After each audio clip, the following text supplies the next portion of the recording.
Jadi pesantren Munjul itu sebenarnya yang buka tuh Abdullah Lubul Masun, Abdullah Lebu Tenare yang buka. Mbah Abdullah Lebu itu putranya Ki Abdullah. Kalau Ki Abdullahnya adanya di Pesalakan. Ki Abdullah putranya Mbah Abdul Jabar. Mbah Abdul Jabarnya di Tegal Mantra. Jadi Mbah Abdul Jabar berputra Ki Abdullah di Megu, berputra Ki Abdullah Lubul Masun. Kemudian nikah dengan putrinya Mbah Mukalim, Nyai Halimah. Makanya sempat buka pesantrennya di Kalijaga dulu. Di Kalijaga ketika kobongnya terbakar habis, maka diperintahkan sama mertuanya Mbah Mukalim kongkon luru tanah maning. Munajat istiqoroh, akhirnya dapatlah tanah Munjul. Dulu Mbah Abdullah ijazah Toreko Sataria, diantaranya ngambil dari Mbah Musa juga, ada di tulisannya. Sama dengan Mbah Mukoyim ngambil Toreko Sataria dari Mbah Musa, Mahris Siddiq.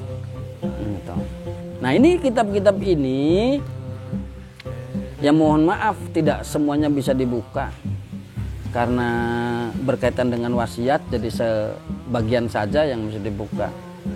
Jadi ya turun temurun mendapatkan kitab itu.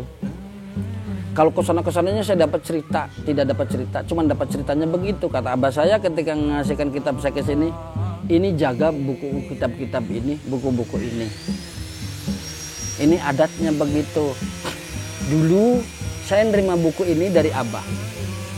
Kebetulan saya anak tertua, yaitu Ki Khozin. Ki Khozin nerima buku ini dari Mbah Asikin. Padahal Ki Khozin itu bukan anak tertua, tapi anak nomor 3. Anak nomor pertama itu Muhammad Ridwan Yasin Wanantara. Anak kedua itu Ki Ahmad Fatoni. Anak ketiga itu Muhammad Khozin, kakek saya. Tapi dikasihkannya ke Bapak Khozin, anak yang ketiga. Mbah Asikannya pun begitu, nerima buku kitab itu dan ada wasiatnya itu dari Mbah Samsuddin. Mbah Samsuddin itu nerima buku itu dari Mbah Abdullah. Mbah Abdullah nerima buku itu dari Mbah Abdullah. Tadi kan Abdullah Lubul Masun ke Abdullah. Nerima dari Mbah Abdul Jabbar. Wasiatnya isinya sama. Dari Mbah Abdul Jabbar ke Muhammad Bais. Sama amanatnya dari Mbah Marjan, sama dari Maulana Yusuf, sama dari Sultan Hasanuddin, sama. Yang isinya bahwa ini buku ini mengandung cerita begini dari Syekh Syarif. Di antaranya ada wasiatnya Syekh Syarif yang menceritakan kejadiannya Syekh Syarif, tentang gelaran syahadatnya Syekh Syarif. Cuman nanti katanya terputus, nanti di akhir zaman ada yang membuka lagi. Cirinya begini, A, B, C, D, begitu. Makanya Munjul itu berpatokan dari wasiat-wasiat turun-temurun. Kalau wasiatnya mau pada dengar, pada dapat. Tapi bukunya tidak dapat. Karena bukunya adanya di saya. Ning Abah, karena itu nyaksikan. Abah itu punya, Bapak Isun punya peti khusus. Zaman dulu tuh ada peti kuno. Ada ukiran-ukirannya, lemari. Ya bukan dianggap barang antik mungkin. Karena memang lemari zaman dulu begitu semua. Nah di antaranya tuh peti lemari kecil itu tuh kotak lah sekitar kesinian 120, kesinian sekitar 100 lah. Itu isinya kitab semua saya tahu. Cuman yang saya tahu sering saya lihat tuh abah saya tuh kalau buka itu ada kitab aktif atau kitab tidak aktif. Dalam artian kitab aktif tuh kitab ini tidak pernah disentuh-sentuh. Walaupun disimpan di situ tapi tidak pernah disentuh. Kalau kitab yang di sini itu aktif, kadang diambil, kadang dibaca, kadang untuk rujukan apa gitulah, rada aktif. Kami hari pertama ketika datang itu pastinya sowan dulu sama pemilik naskah. Kita mendekatkan diri dan mendekatkan hati ke sana. Kemudian setelah mendapatkan beliau menyerahkan naskah itu dan mempercayakan naskahnya ke kami, diinventarisasi dengan dibersihkan dulu, dikuas dan dibuka satu persatu halamannya untuk dicek apakah ada halaman yang benar-benar rusak atau tidak, perlu konservasi lebih lanjut. Tapi alhamdulillah untuk naskahnya sendiri masih terbilang bagus ya, koleksinya masih terbilang bagus, dapat dibaca dengan jelas juga. Dan setelah itu untuk preservasi lebih lanjut agar naskah ini nantinya ke depannya setelah kita kembalikan bisa disimpan dengan layak dan lebih baik, biar lebih awet, kami membuatkan kotak khusus untuk naskah. Jadi dengan bahan-bahan khusus yang bebas asam, dari isolasinya, dari lemnya, dari kertasnya, kita semua pilihkan dengan bahan yang khusus dari Dreamsea.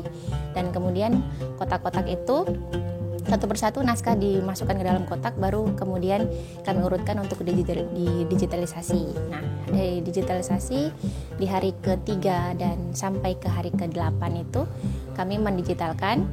Kemudian setelah selesai baru dicek untuk metadatanya.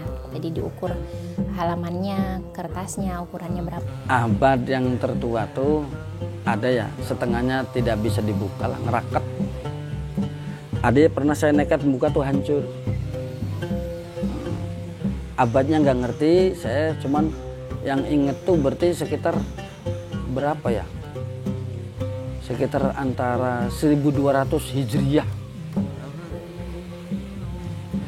1200 sampai 1100, ada satu yang 1100. Dari yang saya lihat dari naskah-naskah di Cirebon itu, di Munjul, terutama di pesantren Munjul ini sangat istimewa ya, karena kebanyakan naskah-naskah yang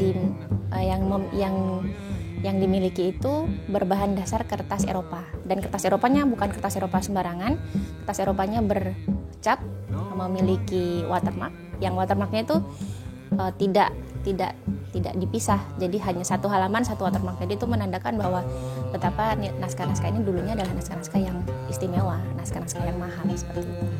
Sebenarnya naskah itu untuk masyarakat juga ya. Jadi apa yang dilakukan oleh Dreamsea, misi-misi yang dilakukan oleh Dreamsea sebenarnya kita kembalikan kepada masyarakat pemiliknya. Jadi naskah itu naskah aslinya setelah digitalisasi akan dikembalikan kepada pemiliknya dengan tempat yang lebih bagus. Kemudian naskah hasil digitalisasinya juga akan kita buatkan kaset dan itu akan diserahkan kepada pemiliknya sebagai kopi. Dan hasil dari naskah digitalisasinya akan ditaruh di webnya Dreamsea, repository Dreamsea, dan itu bisa diakses secara umum oleh masyarakat nantinya. Dan itu terbuka. Ya harapannya aneh untuk ning isun bareng umum lah. Harapan ning umum tuh dalam artian generasi sahadaten memahami siapa sih Sayyidi Syekhul Al-Mukarram tersebut, apa sih visi misi yang diamanatkan oleh Kanjeng Rasulullah melalui Sayyidi Syekhul Al-Mukarram itu apa.